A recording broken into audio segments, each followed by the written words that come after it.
हमें अपने जीवन में बदलाव लाने के लिए अपने कर्मों पर ध्यान देना चाहिए। जब हमारे कर्म ठीक होंगे तो हमारे जीवन में बदलाव जरूर आएगा। इस कहानी को आप पूरा जरूर सुने। एक साधु महाराज जी जंगल की ओर जा रहे थे। तभी उनकी नजर पड़ी कि कुछ लोग एक आदमी को पीट रहे हैं। तभी साधु महाराज उनके पास आए और कहने लगे कि तुम इसे क्यों पीट रहे हो। उन्होंने कहा कि इसने चोरी की है, इसलिए हम इसे पीट रहे हैं। ये एक चोर है। साधु महाराज जी ने उन सभी लोगों से कहा कि आपने इसकी बहुत पिटाई कर दी है, अब आप यहाँ से जाइए। साधु महाराज जी चोर को अपने साथ ले गए और उससे बातें करने लगे। साधु महाराज जी ने उससे पूछा कि तुम ऐसा काम क्यों करते हो जिसके कारण सभी को दुख पहुंचता है। चोर ने कहा कि मैं चोरी इसलिए करता हूं क्योंकि मुझे और कोई काम आता नहीं है। साधु महाराज जी ने उसकी बात सुनी और कहा कि तुम गलत कह रहे हो।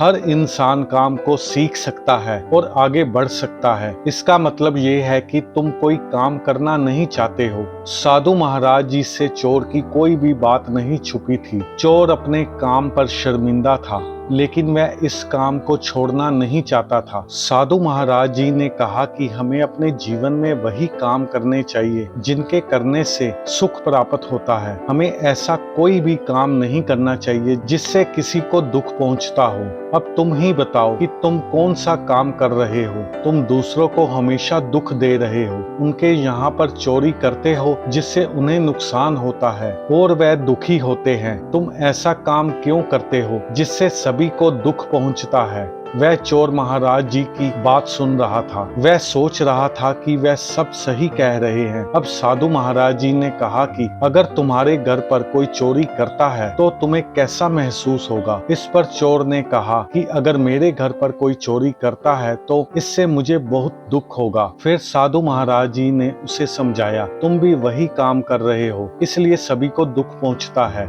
जीवन में कभी भी हमें ऐसे काम नहीं करने चाहिए। तुम्हें ये काम छोड़ देना चाहिए और मेहनत का कोई काम करना चाहिए। उसके बाद चोर ने साधु महाराज जी के पैर पकड़ लिए। साधु महाराज जी ने कहा कि मैं तुम्हें अपना शिष्य बना लूंगा। जीवन में आगे बढ़ने के लिए मैं तुम्हें सही राह दूंगा। उस दिन के बाद उस चोर का जीवन ही बदल गया। वह सच्ची राह पर चल पड़ा और जीवन में एक सफल इंसान बन गया। इसलिए इंसान जब भी जागे तभी सवेरा होता है। इस कहानी से हमें ये शिक्षा मिलती है कि हमें अपने बुरे कर्मों से तौबा करनी चाहिए और अच्छे काम की ओर ध्यान देना चाहिए। दोस्तों, अगर ये कहानी आपको पसंद आई है, वीडियो को लाइक करें, चैनल को सब्सक्राइब करें और ज्यादा से ज्यादा शेयर करें। धन्यवाद।